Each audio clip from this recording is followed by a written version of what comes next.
What is up, everybody? Welcome to the Action Network podcast presented by DraftKings. I'm your host, Chris Raybon. It's NFL Week 15. We got anytime touchdowns for you. I'll be joined in a moment by my guys, Sean Koerner and Gilles Gallant. Last week, we hit on a bunch of touchdowns. T. Higgins got 2. Dalton Kincaid, Rashid Shaheed with the return. Fannin, Bucky, Josh Oliver got 2. Woody Marks, Isaac Teslaw, of course, came through. So today we'll go through the Week 15 slate. I discuss all the Sunday matchups, the Monday night as well. We track all of these in the Touchdown Show account on the Action Network app. So be sure to follow that account on the Action app. Go download it if you haven't already. And if you want to tail some of the bets, look for the quick slip link in the podcast and video description, or go to actionnetwork.com/bet now. Before we get into the touchdowns, I'll toss it over to myself for a word from our sponsor. The Action Network podcast has teamed up with DraftKings Sportsbook, where new customers can bet $5 and get $200 back in bonus bets if your bet wins. If you love the thrill of live betting, DraftKings has got you covered. Bet live on star player props and in-progress games right as they happen. To get started, use promo code Action Network when signing up with DraftKings. Again, use code Action Network when signing up and bet $5 to get $200 back in bonus bets if your bet wins. The crown is yours. All right, Koerner, what's going on? We got you with the Chargers and the Chiefs, man. Seems like kind of an under game. Maybe we get some points in this one, but those lines have been – the offensive lines for both teams are kind of decimated. Who are we looking at in this spot?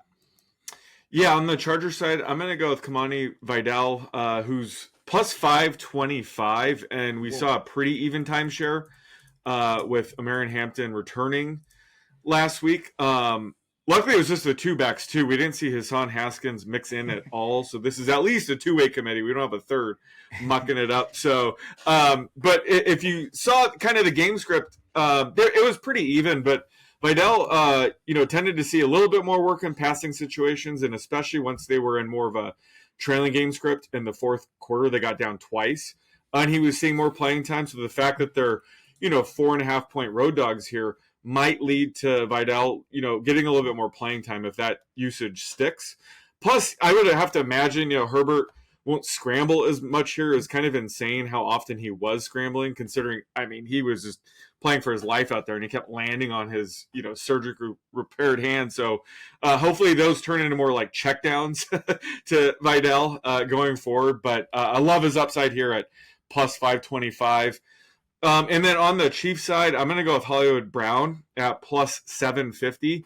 And, obviously his role has been diminished quite a bit with Xavier Worthy healthy and Rashee Rice back from suspension. So he's running around just under half of Mahomes' dropbacks. But, both of his targets last week were way downfield. One of them got picked off, unfortunately. But, he could catch one of those for a longer touchdown. And 2 weeks ago, he saw an end zone target for a score. So he's at least seeing very high value targets when it comes to touchdowns, despite the limited role. So I'm actually, projecting him closer to plus 600. So like the value we're getting here at plus 750. Yeah, Vidal was my pick for this show last week, and I got burned by like one of those process plays because I thought he would remain the number one back. He actually outsnapped Hampton 51-23, so it wasn't particularly close. It was just, of course, Hampton comes in after Vidal busts a long gain and needs a breather, so Hampton gets the easy touchdown too, no less.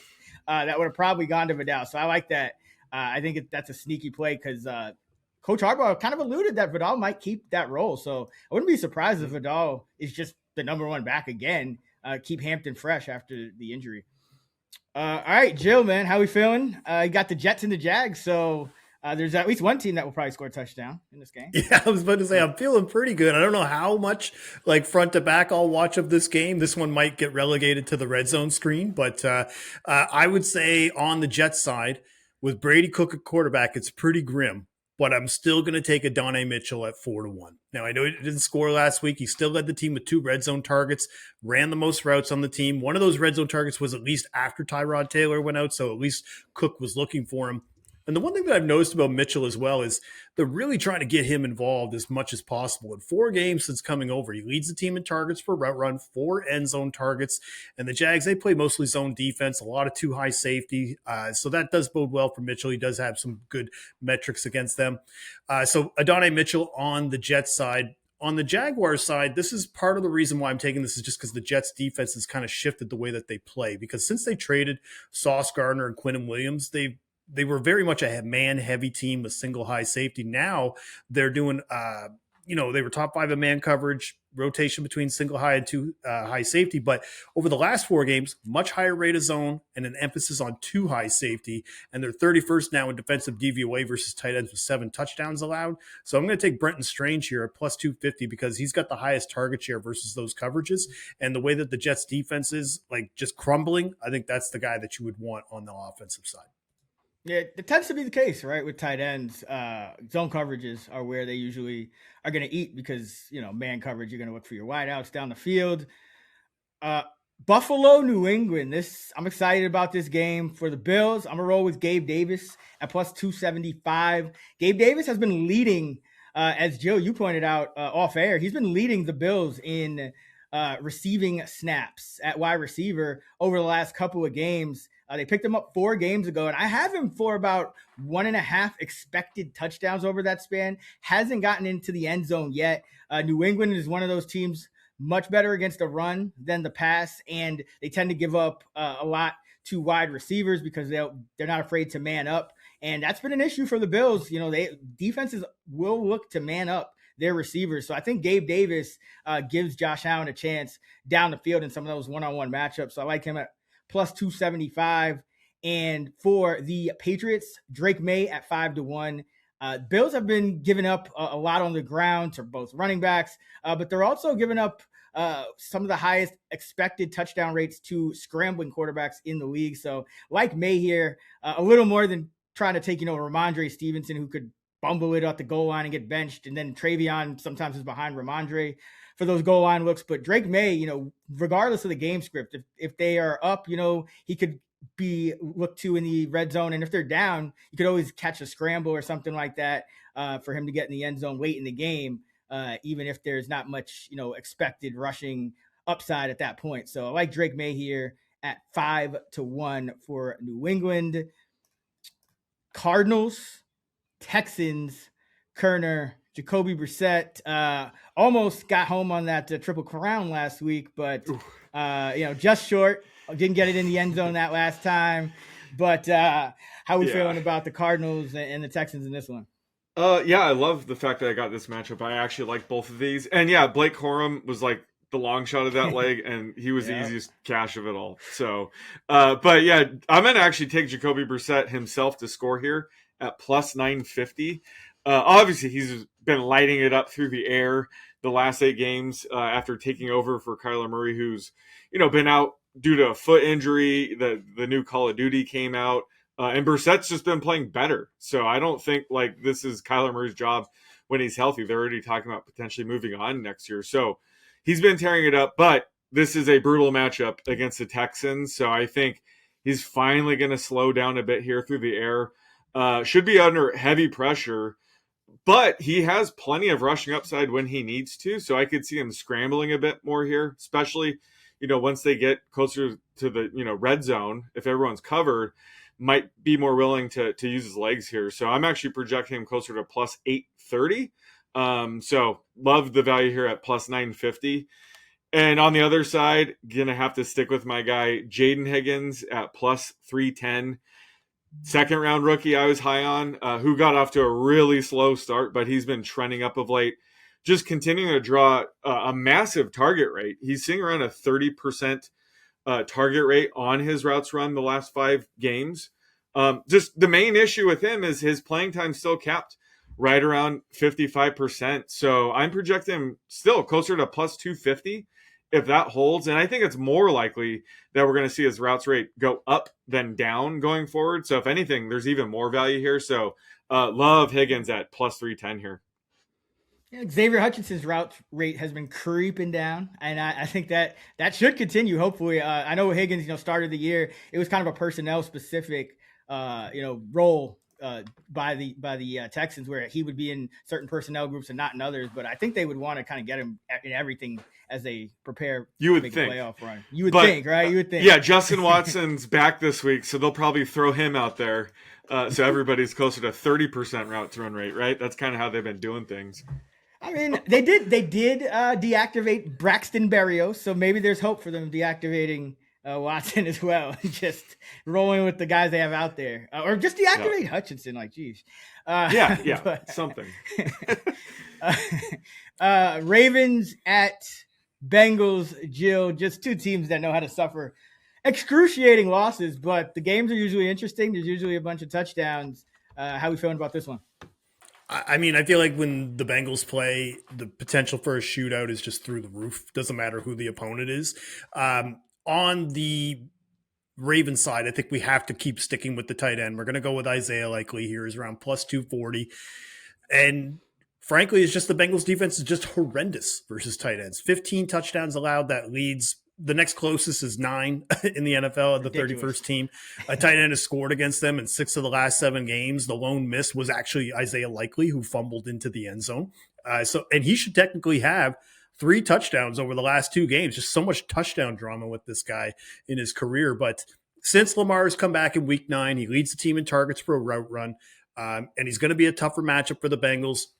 The other thing, too, that I've noticed is the Bengals defense, since Burrow has come back, has switched to a far heavier man coverage approach compared to when they were playing a lot of zone earlier in the year. And Likely has just done well against those coverages. So I think, if anything, you just got to take a tight end. If you want to take Mark Andrews up plus 160, you can. But Isaiah Likely, I think, is the guy we want here. But Raybon, I think we're back here because even though this is Thursday night, T. Higgins is technically practiced Wednesday and Thursday. I don't think he's going to come back for this week. Raybon, we're back. We're taking Mitchell Tinsley here at 4-1. And the last time Higgins was out, and that was against the Patriots, we were all over him at plus 450. And what did he do? A nice one-handed touchdown, to score. And that was probably only his second target of the game. But that's all he needs, right? And that's why we like to go back to him, because we know he's going to play on the outside. We know Yoshibus is probably going to still play in the slot over 70 to 75%. Doesn't really see much of a target bump with or without Burrow. And with Tinsley, against the Commanders, or was it the Commanders or the Jaguars earlier this year? It only takes one throw from him to cash this for you, and he can win versus man coverage. So against the Ravens, that's the guy that I think you want here, especially when you're getting it at 4-1. Yeah, it was both. It was the Commanders in the preseason, and then the Jaguars early in the regular season, and then I believe it was when Higgins went down. I don't know if Tinsley had played more than 5 or 6 snaps in that game up until Higgins got knocked out of that game, and he comes in and immediately catches the touchdown. So this just a professional touchdown catcher is Mitch Tinsley. So yeah, really, really like that call, and like the Likely call as well. I think like this guy, he's going to be featured down the stretch. Well, you gave it out in the 6-pack, right? With Stuckey. I love the Likely call, because it's like he had one last week, but as you mentioned, he should have 3 over the past 2 weeks. And against a man coverage Bengals team that's given up like 1.5x more touchdowns to tight ends than any other team. I think it's got to be him, Andrews, or Charlie Kohler, like one of those 3 guys. And I think Likely's the best mix of big play upside and some red zone looks. All right, we got Browns at Bears. This one could get ugly. I'm going to go Colston Loveland for the Bears at plus 275. Him and Komet, I think, are good bets to get in the end zone here. Could be a little bit of wind, maybe some shorter range touchdowns. Both of them are kind of eating into each other's playing time a little bit, but Colston Loveland, does have about an extra touchdown and a half of expected value for me over Komet since they started playing together over these last few games. So I'm going to roll with Loveland here. Don't love him as much in like traditional fantasy formats or anything like that, because I do think the yardage numbers could be muted just with Komet playing a lot as well. And then for the Cleveland Browns, want to go Harold Fanning here, but the Bears actually, their cornerback room continues to just be decimated by injury. So I'm going to roll with Jerry Jeudy here. Against, probably to the chagrin of like Steve Smith Sr., but Jerry Jeudy at 4-1, and it's kind of just a leap of faith, but he's been more active with Shador under center, and I do think Fan is just getting everybody's attention. the Bears' expected touchdown rate to wide receivers is a lot higher than it is for tight ends. So I'm going to go away from Fan and hope it doesn't burn me and roll with Jerry Jeudy at 4-1. That's a pretty crazy price for a number one receiver against a bad defense, whether or not Shador or not. But let's go to, speaking of, I mean, whew, what a game this is going to, I'm excited to see who you pick in this one, Koerner. Vegas at Philly. Philly coming off just a disastrous showing on offense. Vegas coming off the disastrous season, 14 straight showings on offense or whatever it is. Who we got here? Yeah, so the Raiders, it's rough. Geno Smith is out, so Kenny Pickett's getting the start. So I'm going to actually go with Kenny Pickett here at 19-1. And, you're not going to confuse Pickett with Jackson Dart when it comes to his rushing upside. But he's not exactly, some Kirk Cousins mall Santa type either. He does have a rushing score on 4.6 of his career rush attempts. And he's still in his prime. He's 27 years old, so it's not like he's slowing down quite yet. And he had that amazing, one of my favorite plays ever was that fake slide, long touchdown run he had back at Pitt. So he has some rushing upside. There's no reason he should be 19-1, no matter, how shitty of a team he's on. And this is somewhat of a revenge game, right? So I actually have this closer to 10-1, so I think it's insane. You can get him at 19-1 right now. Probably won't score, but love the value we're getting here. Let's just put it that way. And then on the other side, I do think this guy will score. Dallas Goedert gonna go back to the well here at plus 275. Last week I took him around this price. Thought it was a good time to buy low, and sure enough, he went off for 8 catches, 78 yards, but didn't score. But he was, a couple yards away from scoring on one of them. He got pushed out like on the 1 or 2 yard line. So going to stick with him here. I still think this is a good time to buy low in this market. Have him closer to plus 230. So getting him at plus 275 now. Yeah, I mean, it does take some cojones to go to anybody to catch a touchdown on the Eagles after that last week. But I do think they'll probably try to get Hurts going. I don't think they'll go super, super run heavy. They're not going to be scared of the Raiders or anything like that. So it's like you could turn the ball over against the Raiders and be fine. Gilles, Commanders at Giants, divisional matchup here. Lower scoring game in the first one. Mariota back at quarterback. He's been the better quarterback, though, for Washington this year. Who are you looking at? Well, I'm going to start with him. I think this game is where you want Mariota for his rushing upside. The Giants, they're still going to play a lot of man coverage and single high safety. And the last start that he had was against the Broncos, who also play a lot of man and single high, but they're obviously just way more effective in defending the run. But he had 10 carries. 2 of them were in the red zone, whereas now we're playing the Giants, who are last in defensive DVOA versus the run this year with 17 rushing touchdowns allowed. So if you're going to bet on Marcus Mariota, I think this is the type of game that you do it. You can get around plus 300. Theo Johnson on the Giants, I can't quit him, especially Canadian brethren. I got to keep supporting Canadian tight ends here, I guess. But one of the things that I like about Theo in this matchup is specifically how the Commanders' defense has kind of shifted since Marshawn Lattimore went down. Because when you go back and look since that injury, since week 9, they're top 5 in zone rate and the highest rate of 2 high safety. That was not how they used to play with him in the lineup. And that actually lines up well for him. He's got good receiver metrics against them, against that kind of defense. But also, Commanders, 9 touchdowns allowed to tight ends this year. We just watched them give up Josh Oliver twice last week, TJ Hawkinson, and Johnson has scored all 5 of his touchdowns this year with Jackson Dart at quarterback, leads the team with 7 end zone targets. So I think Theo Johnson, you could say Wan'Dale Robinson might have the best matchup, but I don't love betting Wan'Dale ever for touchdowns. Theo Johnson, who's you want at plus 250. Yeah, especially with Dart back. Maybe he runs a little bit less, and that means he looks for the tight end in the red zone, because that's really where the Giants kind of adjusted earlier in the year. They were just, the worst red zone team, so they started putting more tight ends on the field, and I think that's opened it up for Theo a little bit.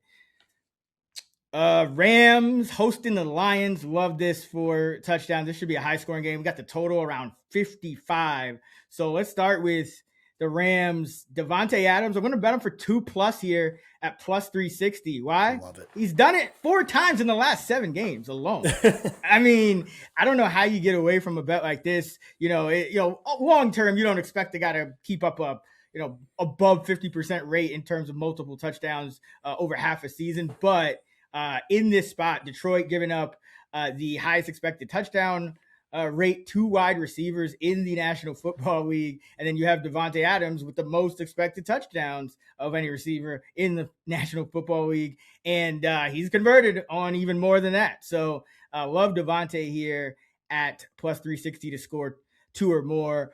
And then for the Lions, Jameson Williams at plus 185. This is one of those games where it's indoors. Jared Goff might have to go down the field. They might be trailing a lot. So it is a good spot for JMO from that angle. He tends to kind of have ups and downs. So I'm always a little weary of him. He could just go quiet here after a couple of big games, but I do think they're going to need him at least to get in the end zone. And he does get some of those rushing chances as well to get in the end zone and boost his chances. So like him at nearly 2-1 for Detroit. Carolina at New Orleans.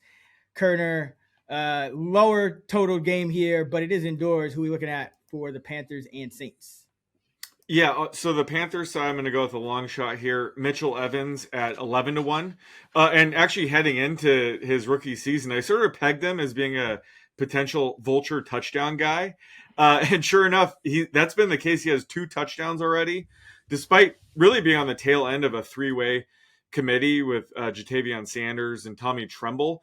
So it's easy to see how he's going to be overlooked in this market still, but he's typically going to be out there when they do get, near the goal line, and both of his touchdowns are less than 5 yards. So I'm not expecting, a 90-yard catch and run here. So if they do drive, get in the end zone here, his chances of scoring are higher than people think. I'm still projecting this, closer to 10-1. But he's the only Panther I'm showing clear value on. As we talked about, Raybon, no clue how this backfield's going to kind of shake out. So I think it's way too volatile to invest in. So give me the third string tight end touchdown play here at 11-1. And then on the Saints side, I like Devon Vele again here at plus 290. Just he continues to operate as, the clear number 2 wide receiver. Had a 90% plus routes run rate again. And Olave's never really been a huge touchdown guy. And Vele is a bigger target. So I think when they are in the red zone, he's going to be one of Shoug's top targets. And I think defenses are going to have to take Shoug's rushing upside, which I didn't really know he had, a little bit more seriously. I think they kind of tempered down Taysom Hill's usage a bit, because there were some plays. I thought that was Taysom Hill. He had a designed rush attempt, right, where he almost scored from the 7-yard line.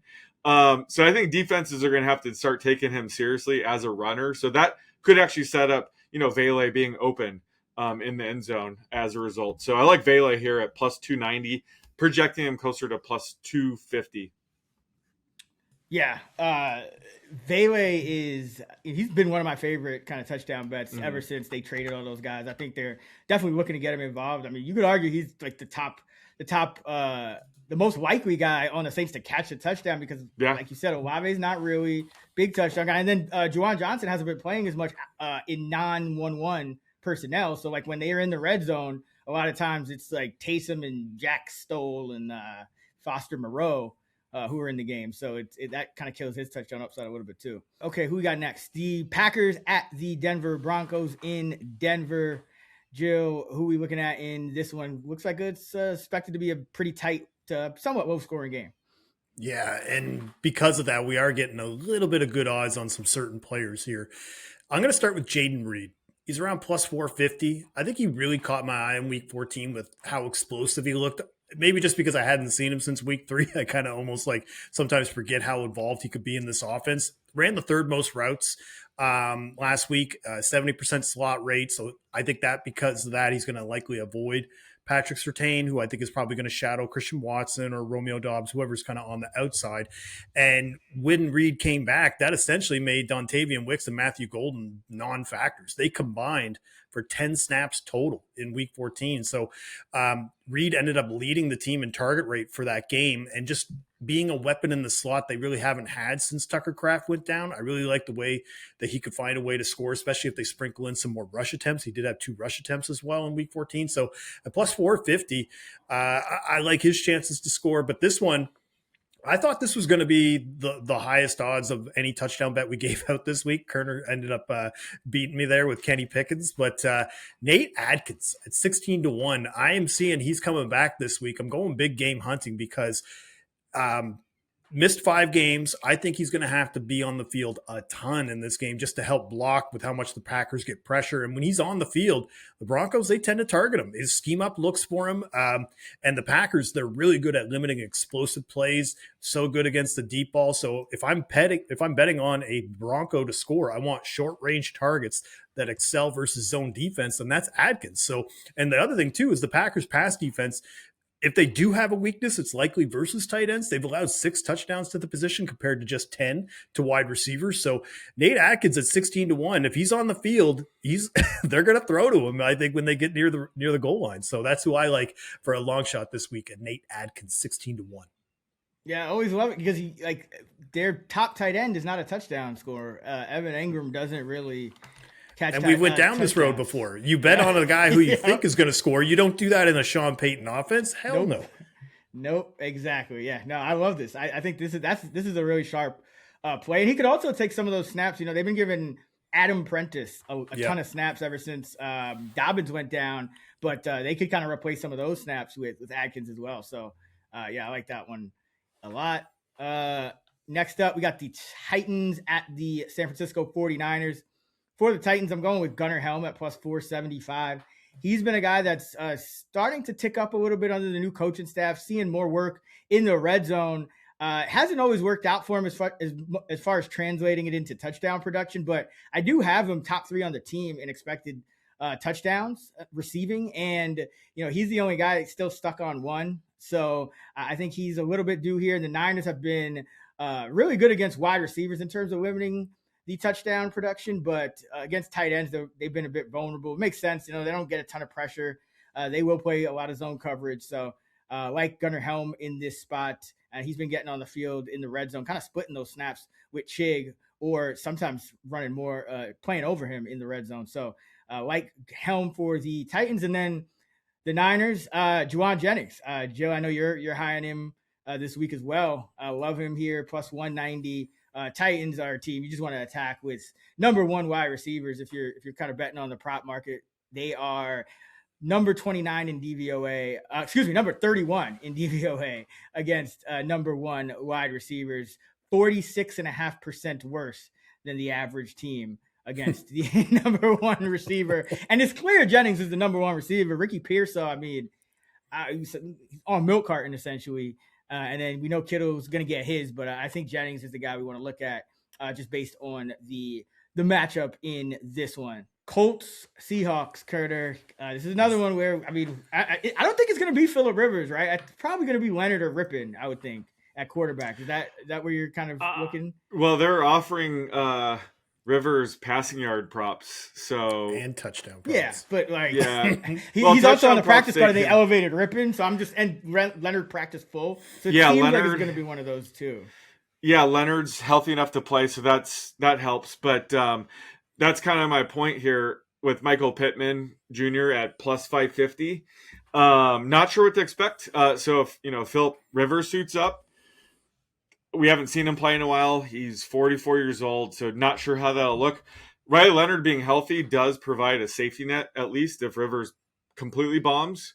So I, be careful with the yardage props. This is a tougher matchup against the Seahawks as well, but I think it's worth taking a flyer on a higher upside market, like, Pittman scoring here at plus 550, because, he has 7 touchdowns this season. Typically won't see a price this high for him.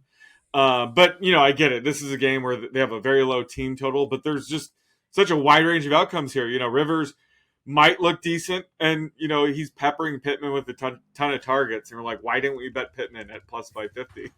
So I think he's worth the flyer here. I haven't projected at plus 350, but again, you can't be too confident with any projections here. And last week, when Riley Leonard came in the game, he connected with Pittman for 9 catches. Yep. So that was his favorite target. Raybon, we were talking about having a week to kind of prepare for this. They might scheme up more plays for Tyler Warren, but either way, I think Pittman's going to get his. So might as well take a flyer on him at plus 550 and just kind of see what happens here. But On the other side, I'm just going to stick with my guy here, AJ Barner at plus 190. It's just been infuriating to see him go scoreless now in 5 straight games.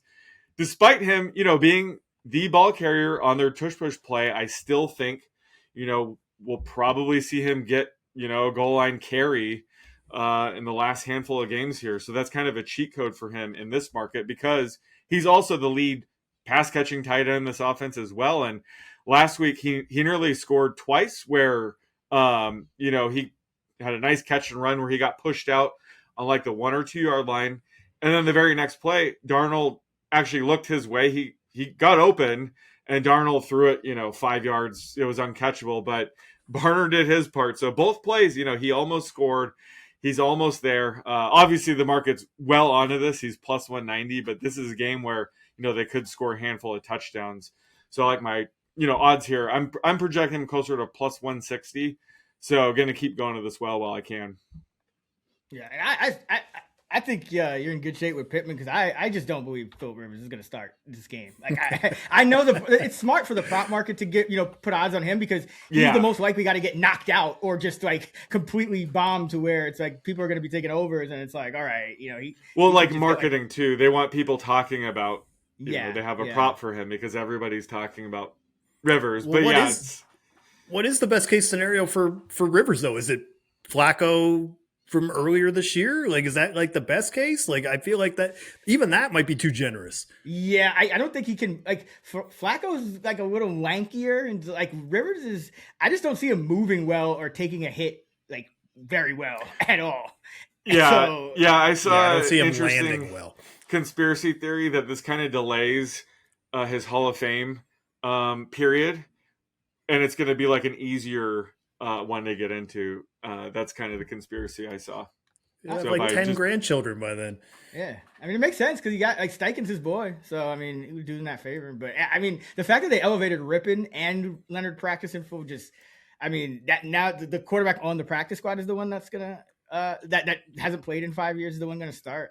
I'm just not buying it. So, if it's Leonard, yeah, he was looking Pittman's way a ton. So, I think that would be even better for the prop. Before we get into our favorite Sunday anytime touchdown parlay and the 2 primetime games, just want to remind everyone to sign up for Action Pro for real-time pick alerts from experts like Sean Koerner, Gilles Gallant, myself, and the entire Action Network team. Plus, you can access our pro projections powered by Koerner and our predictive analytics team. Just go to actionnetwork.com/pro and get $20 off the annual price with promo code POD20. That's POD20. Don't miss out on the best bets at the best prices. actionnetwork.com/pro with promo code POD20 to get $20 off 1 year of Action Pro. All right, it's time for our favorite Sunday anytime touchdown parlay presented by DraftKings. Before we head to these primetime games, we're just going to give our favorite touchdown bet for the daytime Sunday slate. Koerner, you're up first. Where are you going? Yeah, my favorite player to score is Jaden Higgins at plus 310. Just continuing to trend up, continuing to draw a huge target rate. He's seen a target on 30% of his routes the last 5 games. The main issue is he's still being capped right around a 55% routes run rate. Even if he stays there, I'm projecting this closer to plus 250. So if he just starts seeing more playing time, it's going to offer more value. So give me Higgins here at plus 310. Joe, where are we going? I don't mean to step on your toes, man, but I'm going to take Juwan Jennings if it's all right, because to me, he's the type of wide receiver who's effective. Doesn't matter what type of defense he's facing. It's a wide receiver 1 favorable matchup against the Titans. And I just think he's very underrated in this offense. So he's around plus 175 at DraftKings. I'll take that. And I'll pay it right back, Joe, because I'm going with Likely. Isaiah Likely at plus 275. The Bengals have given up 1.5x more expected touchdowns to tight ends than any other team in the league. They've given up 6 more actual touchdowns to tight ends than any other team in the league. Isaiah Likely should have 3 over the past 2 weeks. Give me Likely all day at plus 275. You parlay Jaden Higgins anytime touchdown, Juwan Jennings anytime touchdown, Isaiah Likely anytime touchdown at DraftKings, and you get juicy odds of 38-1. That was our favorite anytime touchdown parlay presented by DraftKings for week number 15.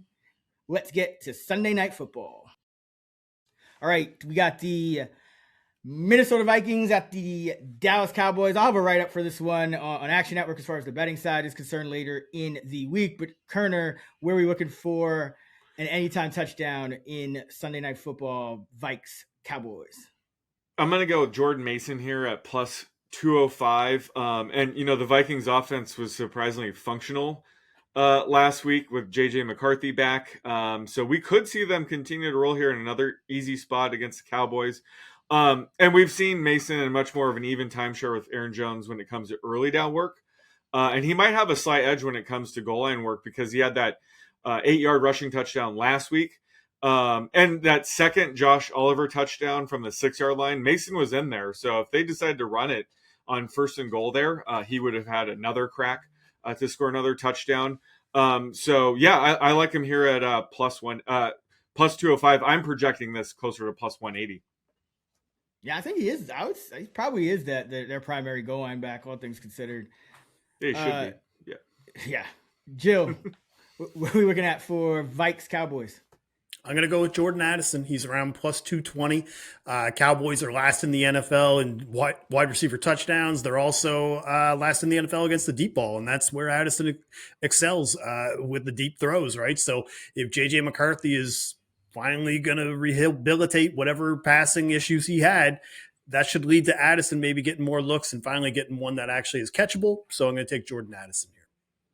Yeah, I mean, he's been a guy we've all been looking for to get in the end zone for quite some time now, but this is the matchup for it. As you mentioned, just Cowboys defense has been pretty bad against the pass. Speaking of defenses in the pass, the Vikings have been very good against the pass. So I'm going to go with Javonte Williams here. He's juiced up to minus 140. You could, in this spot, go for 2+ touchdowns as well if you want to get some better juice. But I'm just going to keep it old-fashioned and go with the one since it's since we have a couple of longer shots already in the parlay. And Minnesota, no tight end touchdown since week 10. No wide receiver touchdown since week 9 allowed. So it's been all running backs when people get into the end zone against Minnesota, or I guess the defense on the other side. But the Cowboys are a home favorite in this spot. So that is where we like running backs to see a little bit of an uptick in scoring potential. So give me Javonte Williams at minus 140. The parlay odds for Jordan Mason anytime touchdown, Jordan Addison anytime touchdown, and Javonte Williams anytime touchdown, 16-1 over at DraftKings. That's Sunday Night Football. Now let's get into Monday night. We got the Miami Dolphins and the Pittsburgh Steelers squaring off. Koerner, who do we like in Dolphins Steelers? Yeah, I like Pat Freiermuth here. Move at plus 380. Man, I love this price. If Darnell Washington's ruled out, I'd project this closer to plus 300 because when Washington was forced out of the game, Muth saw a huge increase in usage, had a 63% routes run rate. So if Washington's out, you could see him run a route on 70% plus dropbacks here. Jonnu Smith, he's just been really struggling of late. So he's been kind of falling off in my model. Now, you might want to just wait and see if Washington's ruled out because this is Monday night. He has an extra game to kind of clear the concussion protocol.